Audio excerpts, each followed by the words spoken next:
Dan pemirsa, untuk mengetahui bagaimana situasi ataupun rangkaian terkait dengan ibadah haji saat ini di Arafah, sudah terhubung bersama kami ada jurnalis Info TV sekaligus tim Media Center Haji 2026, Ferdi Setiawan. Halo Ferdi, apa kabar? Kabar baik, selamat Luar siang waktu biasa, Arab sepertinya sudah Saudi. betah sekali di sana ya Ferdi, dengan banyak sekali rangkaian yang dilakukan. Boleh diceritakan mungkin situasi terkini di Arafah seperti apa? Silakan Ferdi. Baik, Versti dan pemirsa, sebelumnya Assalamualaikum warahmatullahi wabarakatuh. Saat ini saya berada di dalam salah satu tenda jemaah haji Indonesia yang memang sudah disiapkan oleh panitia penyelenggara ibadah haji Arab Saudi tahun 2026 ini. Dan di tenda ini biasanya adalah tenda yang berukuran sangat besar dengan serangkaian fasilitas sejumlah fasilitas yang sangat luar biasa. Hari ini adalah hari pertama kali seluruh jemaah haji Indonesia yang berjumlah kurang lebih 203.000 jemaah haji asal Indonesia mulai berdatangan ke Arafah untuk melakukan salah satu rangkaian tahapan atau rukun haji yaitu wukuf. Tapi hari ini adalah mereka baru berdatangan kurang lebih hingga siang ini lebih dari 13 kloter sudah tiba di Arafah. 13 kloter tersebut terdiri dari beberapa daerah yang sudah masuk tadi yaitu seperti di kloter BDJ atau Banjarmasin, kloter BPN Balikpapan, kloter JKP Jakarta Banten, kloter KNO Medan Kuala Namu atau Sumatera Utara, kloter SOC yaitu Solo, kloter UVG Ujung Pandang atau Makassar, dan kloter GJT atau Kertajati. Lebih dari 1.000 atau 2.000 jamaah hingga siang ini sudah sampai di Arafah dan mereka langsung ditempatkan oleh panitia dan penyelenggara ibadah haji untuk langsung singgah atau tinggal di tenda yang sudah kita siapkan. Nah, proses pendorongan jemaah dari Mekah menuju Arafah ini terdiri dari 3 tahap. Yang pertama, tahap pagi, dimulai dilepas atau didorong jamaah dari Mekah pukul 7 hingga 11, itu yang tahapan pagi, pukul 7 hingga 11 waktu Arab Saudi. Tahapan yang kedua yaitu siang hari pukul 11.30 hingga pukul 16 atau 4 sore waktu Arab Saudi, dan nanti hingga sampai malam tahapan yang ketiga yaitu pukul 16.30 sampai pukul 9 malam. Berangsur-angsur jamaah yang sekarang masih berada di Mekah sudah didorong ke Arafah. Didorong ke Arafah fungsinya adalah untuk mengikuti salah satu tahapan rukun haji, yaitu nanti akan mengikuti wukuf yang ada di Padang Arafah. Dan dapat saya laporkan juga bahwasanya wukuf ini menjadi salah satu tahapan penting dari sebuah rukun yang ada di rukun haji. Jadi salah satunya adalah menetap di wukuf, berdiam diri di wukuf, dan setelah nanti di wukuf di Arafah, nanti mereka akan didorong oleh panitia menuju ke Musdalifah dan selanjutnya akan ke Mina. Dan hingga saat ini suhu dapat kami laporkan mencapai 43 hingga 47 derajat Celcius jika berada di luar. Itu sangat terik sekali, makanya banyak sekali jemaah haji yang sudah datang singgah di Arafah langsung menetap ke tenda untuk menjaga stamina, untuk menjaga kondisi badannya, untuk sedikit beristirahat dan mungkin makan dan minum untuk mempersiapkan diri ketika nanti tahapan selanjutnya yang lebih berat, yaitu di Arafah menuju digeser ke Musdalifah, selanjutnya ke Mina atau Ar-Musda. Seperti itu, pasti. Oke, Ferry, tadi disebutkan bahwa sudah ada 2.000 jemaah haji Indonesia yang tiba di Arafah. Apakah para jemaah haji Indonesia yang tiba di Arafah ini berjalan lancar atau mungkin sempat terkendala atau seperti apa? Silakan Ferdi. Hingga saat ini, alhamdulillah dari seluruh panitia penyelenggara ibadah haji Arab Saudi bekerja sama dengan dua syarikah. Syarikah ini seperti IO-nya, IO-nya itu IO ibadah haji, IO penyelenggaraan ibadah haji di Arab Saudi. Ada dua syarikah yaitu Rakin dan juga syarikah Al Gas. Jadi dua syarikah tersebut telah menyiapkan fasilitas yang luar biasa. Ini berbeda dengan tahun sebelumnya. Jika tahun sebelumnya kita ada 8 syarikah, sekarang hanya ada dua, dan dua ini mereka sangat fokus untuk memberikan pelayanan yang maksimal kepada jemaah haji asal Indonesia. Bahkan mereka mengaku bahwa jemaah haji Indonesia ini mendapat perlakuan yang sangat istimewa karena memang jemaah haji Indonesia merupakan salah satu jamaah yang terbanyak seluruh dunia. Kita menduduki peringkat pertama seluruh dunia sebagai negara penyumbang jemaah haji terbesar setiap tahunnya. Makanya mereka sangat antusias, dan sifat dan juga keramahan, ketertiban, taat aturan dari jamaah haji Indonesia juga diapresiasi oleh Kementerian Haji dan Umroh di Arab Saudi dan juga dari dua syarikat tersebut. Dan hingga saat ini belum ada kendala yang berarti, malah justru pelaksanaan ibadah haji, rangkaian ibadah haji mereka datang ke Arafah ini sangat lancar. Mereka juga sangat antusias untuk mengikuti serangkaian ibadah haji di tempat ini, dan fasilitas yang ada di sini sudah sangat mereka nikmati, mereka bisa tenang, bisa nyaman, sehingga nanti mereka bisa melakukan ibadah sesuai dengan ketentuan atau rukun yang telah diatur sesuai dengan syariat Islam. Kurang lebih itu, Festi. Oke, jadi segala persiapan sudah dilakukan, dipersiapkan hingga akhirnya tidak ada kendala ya dan minim kendala yang terjadi di sana. Tadi juga sempat dikatakan bahwa Indonesia sebagai pengunjung terbanyak di dunia yang datang ke Arab Saudi ataupun ke Arafah seperti itu. Dan untuk kondisi jemaah sendiri seperti apa Ferdi di sana? Mengingat tadi kan dikatakan oleh Ferdi kalau misalnya cuaca di sana ini mencapai 43 derajat. Silakan Ferdi. Baik, jadi memang sudah diantisipasi sedemikian rupa dari jauh-jauh hari dari pihak panitia penyelenggara ibadah haji di Arab Saudi sudah memberikan himbauan, sudah memberikan informasi berdasarkan berita-berita yang kita kirimkan, teman-teman MCH Media Center Haji yang sudah mengirimkan, memberitakan berita-berita positif di tanah air. Salah satunya apa? Salah satunya untuk mereka agar bisa siap, bisa bersiap, bisa menghadapi cuaca yang di sini sangat terik.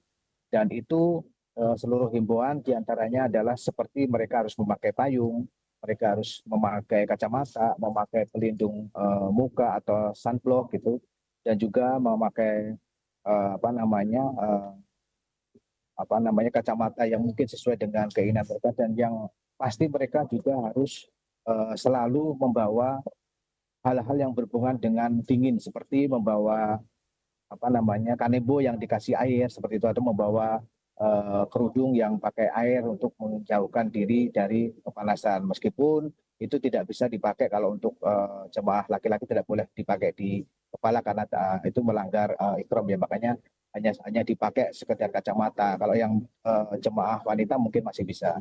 Dan dari pihak pihak medis, media eh, kesehatan yang ada di sini, tim medis atau KKHI yang kita sebut di sini juga setelah standby 24 jam, mereka standby 24 jam untuk melakukan kontrol, melakukan pemeriksaan dari masing-masing jemaah agar ketika ada indikasi jemaah yang diduga sakit atau diduga mungkin dehidrasi atau diduga mungkin mengalami gangguan akibat cuaca yang terik ini akan bisa diantisipasi oleh tenaga medis yang ada di Arafah ini. Dan tidak hanya itu, bahkan petugas haji yang ada di Arafah ini mereka standby 24 jam, mereka keliling dari satu tenda ke tenda lain untuk mengecek kondisi jamaah haji pada saat sekarang masih menetap di dalam tenda. Hal ini dilakukan pasti untuk mengantisipasi karena rangkaian tahapan proses rukun haji itu masih panjang. Ini baru tahap awal, mereka datang ke sini, besok sudah didorong ke Musdalifah, selanjutnya akan didorong ke Mina. Itu merupakan rangkaian ibadah yang sangat panjang, dan seperti yang dikatakan oleh beberapa tokoh Muslim, bahkan Bapak Menteri dan juga Bapak Wakil Menteri juga menyebutkan bahwa ibadah haji ini adalah fisik. Makanya fisik ini menjadi salah satu himbauan yang disampaikan kepada publik ketika mereka para jamaah haji belum datang ke Indonesia, belum datang ke Arab Saudi, sudah diimbau untuk mempersiapkan diri secara kesehatan, fisik, mental, dan ketika sampai di Arab Saudi pun, khususnya di Arafah, mereka sudah menyiapkan segala perlengkapan untuk melindungi diri mereka dari potensi dehidrasi, potensi sinar matahari yang sangat terik, dan mungkin potensi sakit bisa diantisipasi oleh jemaah haji hasil dari himbauan edukasi yang telah panitia penyelenggara ibadah haji lakukan pada saat sebelum pemberangkatan ke Tanah Suci. Kurang lebih itu, Esti. Oke, baik. Dari petugas jemaah haji juga sangat sigap sekali seperti itu ya Ferdi ya, selalu berkeliling ke setiap-tiap tenda untuk mengecek kondisi dari para jemaah haji Indonesia. Tadi juga ada imbauan bahwa masyarakat Indonesia yang ada di sana ini harus menggunakan sunscreen atau sunblock, terus juga harus menggunakan kacamata hitam, harus menggunakan payung agar tidak kepanasan dengan cuaca ekstrim yang sangat ekstrim sekali, misalnya 43 derajat Celcius seperti itu ya. Dan kalau kita lihat memang apakah ada imbauan lain begitu Ferdi selain yang disebutkan tadi terkait dengan agar nantinya para masyarakat Indonesia ini bisa menjaga kondisi fisiknya bisa lebih prima lagi? Nah, salah satu himbauan yang selalu disampaikan oleh pihak panitia yaitu mereka menggunakan kesempatan untuk berteduh di tenda ini menggunakan kesempatan tersebut untuk beristirahat sekaligus beribadah. Mungkin bisa sambil membaca Al-Quran, bisa sambil berzikir, namun dalam kondisi yang rileks, dalam kondisi yang santai. Selain itu, dari sisi konsumsi, dari sisi gizi juga mereka sangat diperhatikan oleh panitia penyelenggara ibadah Haji Arab Saudi dan juga pihak dua penyelenggara yaitu dua syarikat tadi yaitu Rakin dan juga Alberges ya. Mereka sudah disiapkan makanan dan makanannya pun luar biasa, Festi dan pemirsa. Makanan yang disiapkan di sini adalah makanan yang bercita rasa Nusantara. Jadi artinya mereka tidak asing dengan makanan yang mereka konsumsi selama di Tanah Suci. Itu dilakukan oleh pihak penyelenggara ibadah haji, dilakukan untuk agar masyarakat dari Indonesia yang datang ke Arab Saudi tidak kaget dengan menu yang ada di Arab Saudi. Makanya justru menunya diusahakan, menunya disiapkan menu-menu yang bercita rasa Nusantara, bahan-bahannya pun dari Nusantara. Jadi tidak ada istilah mereka tidak makan, tidak ada istilah mereka tidak suka dengan makanan tersebut, karena makanan tersebut memang sudah disiapkan makanan sehari-hari yang akrab dan sering dikonsumsi oleh masyarakat Indonesia saat di tanah air. Hal itu salah satu kuncinya. Jadi ketika mereka asupan makanannya banyak, asupan minumannya banyak, gizinya banyak, maka mereka akan bisa kuat untuk menjalani rangkaian ibadah haji yang membutuhkan ketahanan fisik yang kuat ini. Dan juga yang paling penting yaitu vitamin dan juga pemeriksaan dari tes kesehatan tadi juga dilakukan khususnya terhadap jemaah-jemaah lansia atau jemaah-jemaah yang berisiko tinggi atau risti. Di sini bisa tercatat kurang lebih 18.000 jamaah yang ada di Arafah atau di Arab Saudi ini adalah jemaah lansia. Jadi dari pihak panitia sudah mengantisipasi sedemikian rupa sehingga mereka ketika datang ke Arab Saudi sudah disiapkan oleh panitia kursi roda, sudah disiapkan layanan-layanan pendamping dari lansia dan juga disabilitas sehingga mereka tidak merasa terbebani saat mereka menjalankan ibadah haji nantinya. Panitia penyelenggara ibadah haji standby dan mereka juga sudah menyiapkan dari berbagai latar profesi, ada yang perawat, ada juga yang bagian medis, ada bagian transportasi, ada bagian psikologi yang bisa memberikan layanan kepada jemaah agar mereka ketika datang ke Jakarta, ketika datang ke Arab Saudi tidak kaget dengan budaya yang ada di sini. Langsung mereka diberikan pengarahan bimbingan secara psikologis. Jadi lengkap Festi dan juga pemirsa. Bimbingan psikologisnya ada, psikisnya aja, fisiknya juga diperhatikan oleh panitia ibadah haji dan juga makanan konsumsi yang mereka konsumsi sehari-hari juga sesuai dengan selera mereka sehingga mereka mau tidak mau pasti mereka akan makan karena sesuai dengan keinginan mereka. Kurang lebih itu Festi. Oke, Ferdi, saya sangat penasaran sekali melihat kondisi tenda di belakang. Mungkin bisa ditunjukkan kepada saya dan juga pemirsa di rumah kondisi tenda yang sedang Ferdi ada di sana. Mungkin diperlihatkan seperti apa situasinya, seperti apa tenda-tendanya, dan kesiapan tendanya seperti apa. Boleh di room tour mungkin Ferdi di sana. Silakan. Baik, ini adalah salah satu tenda yang ada di yang ada di Arafah. Ini salah satu tenda yang hingga saat ini kita masih menunggu jamaah yang akan datang mungkin di jam sore. Kalau tadi sudah saya katakan ada 3 pembagian jam 7, jam jam 11 dan juga jam 4 sampai jam 9. Di sini sudah siapkan ada bantal, ada busa, terus pendinginnya juga sangat besar sekali pemirsa dan juga Festi. Ini pendinginnya ini luar biasa. Ini ada pendinginnya dalam ruangan saya ini sangat dingin. Nah,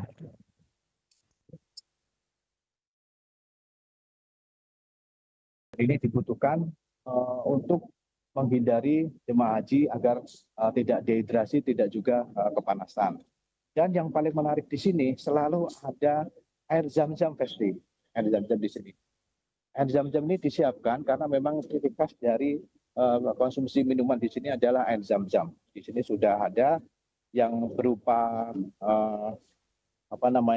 kemasan sudah ada dan juga ada yang dingin seperti ini. Saya lihat ya. Nah, ini sudah ada es batunya di sini. Nah, di sini sudah ada es yang untuk memberikan suasana sejuk dan juga memberikan rasa dingin terhadap air zam-zam tersebut. Dan juga dapat kami laporkan bantal-bantal guling-guling yang disediakan sini juga diupayakan sedemikian rupa sesuai dengan ukuran badan jamaah haji asal Indonesia. Karena jika tidak sesuai dengan ukuran badan haji Indonesia, takutnya nanti banyak sekali jemaah haji yang merasa tidak pas, makanya disesuaikan dengan yang ada di Arab Saudi ini. Kurang lebih itu, Festi. Lengkap sekali ya Ferdi di sana ya, ada pendinginnya, terus juga ada es batu untuk para jemaah haji di sana jika memerlukan air dingin seperti itu, sangat luar biasa dan cukup sangat bersih sekali ya. Berarti dari petugas haji juga telah mempersiapkannya dengan sangat baik, dengan sangat luar biasa. Dan Ferdi tadi juga sempat dikatakan bahwa tadi juga banyak sekali pendampingan yang dilakukan oleh petugas haji Indonesia untuk masyarakat Indonesia pastinya. Dan ini juga ada bentuk pendampingan psikologis tadi sempat dikatakan oleh Ferdi terkait hal itu. Apakah di sana juga ada seseorang ataupun beberapa orang yang mengalami psikologisnya terganggu, mungkin akibat cuaca yang tidak bisa beradaptasi dengan cuaca di panas di sana, sehingga membuat mereka burn out ataupun mungkin sedikit kalut di sana seperti itu, atau bagaimana, Ferdi? Singkat saja, Ferdi. Salah satu masalah yang mungkin sering terjadi dan mungkin secara psikologis dialami oleh kita ketika berkunjung ke negara lain. Itu adalah pertama culture shock, kaget dengan budaya. Yang kedua culture bahasa pasti kaget, bahasanya berbeda. Yang ketiga adalah culture cuaca. Dan yang paling penting keempat itu adalah tentang keramahan yang mungkin tidak bisa disamakan dengan masyarakat di Indonesia. Cuma ternyata itu semua adalah hal yang tidak sepenuhnya tepat, karena justru masyarakat di Arab Saudi ini sangat menjamu sekali tamu-tamu dari Indonesia, tamu-tamu Allah dari Indonesia. Bahkan kemarin saya pernah meliput di Masjid Nabawi itu ada tulisan selamat datang tamu Indonesia, bahkan ada bahasa Jawanya, Sugeng Rawuh tamu Allah gitu. Jadi artinya memang jamaah haji asal Indonesia itu menempati urutan yang tertinggi dan sudah menjadi bagian dari keluarga kerajaan Arab Saudi. Luar biasa sambutan mereka. Dan ketika tadi saya ditanya gangguan-gangguan yang sering dirasakan, selain tadi saya ceritakan, yang paling unik, yang paling banyak saya temui adalah gangguan demensia atau karena lansia ya. Lansia itu demensia ketika sampai ke Tanah Suci, mereka kadang lupa, terus ternyata sudah di Tanah Suci. Mereka ada juga yang ingat dengan ternaknya di kampung, ada juga yang ingat seolah-olah ini bukan di Arab Saudi tapi di kampung, mereka ingin pulang gitu. Tapi dengan pendampingan psikologi, kesabaran dari teman-teman petugas haji yang ada di sini, akhirnya bisa mengerti mereka, oh iya ini adalah salah satu tahapan untuk mereka menjalani ritual untuk menunaikan ibadah haji rukun Islam yang kelima yang harus dijalankan oleh umat Islam di Indonesia. Dan pendampingan tersebut sangat luar biasa berdampak bagi masyarakat. Jadi ketika mereka disampaikan kepada satu orang itu akan memberikan informasi tersebut kepada jamaah lain. Jadi mereka tidak usah takut.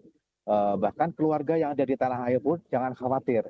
Keluarga yang ada di tanah air jangan khawatir, karena seluruh jamaah haji yang ada di sini benar-benar dilayani dengan maksimal oleh panitia ibadah haji Arab Saudi dan juga Dua Sarekat dan juga tentunya Kementerian Haji dan Umroh Arab Saudi bekerjasama dengan Kementerian Haji dan Umroh Indonesia. Jadi saya himbau, saya sebagai petugas haji juga, saya sebagai media center haji juga sering memberikan informasi kepada masyarakat.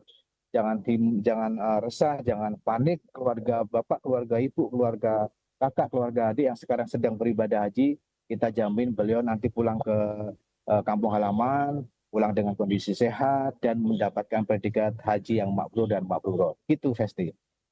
Oke, baik, terima kasih banyak Ferdi atas laporan Anda, sangat luar biasa sekali, memberikan kita untuk semangat baru melihat para jemaah haji yang sangat luar biasa saat ini di Arafah, yang begitu banyak sekali fasilitas yang juga telah dipersiapkan oleh para petugas haji Indonesia. Terima kasih banyak Ferdi atas laporan Anda, selamat kembali bertugas, hati-hati di sana dan jaga terus kesehatan. Festi dan pemirsa. Pemirsa, ibadah haji bukan hanya perjalanan fisik menuju tanah suci, tetapi juga perjalanan spiritual yang menuntut kesabaran, keikhlasan dan juga ketaatan terhadap aturan yang telah ditetapkan. Dalam pelaksanaannya ada sejumlah larangan yang wajib dipatuhi oleh setiap jemaah selama berihram maupun saat menjalankan rangkaian ibadah haji. Berikut informasinya.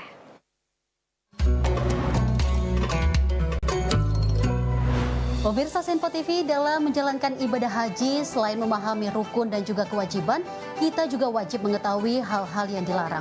Larangan dalam ibadah haji, khususnya saat kondisi ihram, adalah hal yang tidak boleh dilakukan sejak berniat hingga tahalul. Pelanggaran terhadap aturan ini dapat dikenakan denda atau dam, bahkan bisa membatalkan haji jika melanggar larangan tertentu. Lantas, apa saja 10 larangan tersebut? Simak ulasannya berikut ini. Pertama, meninggalkan wajib haji. Jemaah wajib melaksanakan seluruh rangkaian seperti berihram dari mikot, mabit di Musdalifah dan Mina, lempar jumrah, serta tawaf wada. Jika salah satunya ditinggalkan, jemaah wajib membayar dam berupa menyembelih 1 ekor kambing. Jika tidak mampu, diganti dengan puasa 10 hari, 3 hari di tanah suci, dan 7 hari setelah kembali ke tanah air. Kedua, mencukur rambut dan bulu badan. Dilarang mencukur atau mencabut rambut kepala, ketiak hingga jenggot. Pelanggaran ini dikenakan fidyah baik berupa puasa, memberi makan fakir miskin, atau menyembelih hewan. Jika melanggar, jemaah wajib membayar fidyah dengan memilih salah satu di antaranya, seperti puasa, memberi makan kepada fakir miskin. Dan ketiga, memotong kuku selama ihram. Jemaah dilarang menggunting kuku sebagai simbol kerendahan hati dan kesederhanaan. Jika dilanggar, jemaah wajib membayar fidyah seperti ketentuan sebelumnya. Keempat, menutup kepala atau wajah. Bagi laki-laki dilarang menggunakan topi atau sorban, sedangkan bagi perempuan dilarang menutup wajah dengan cadar atau niqab.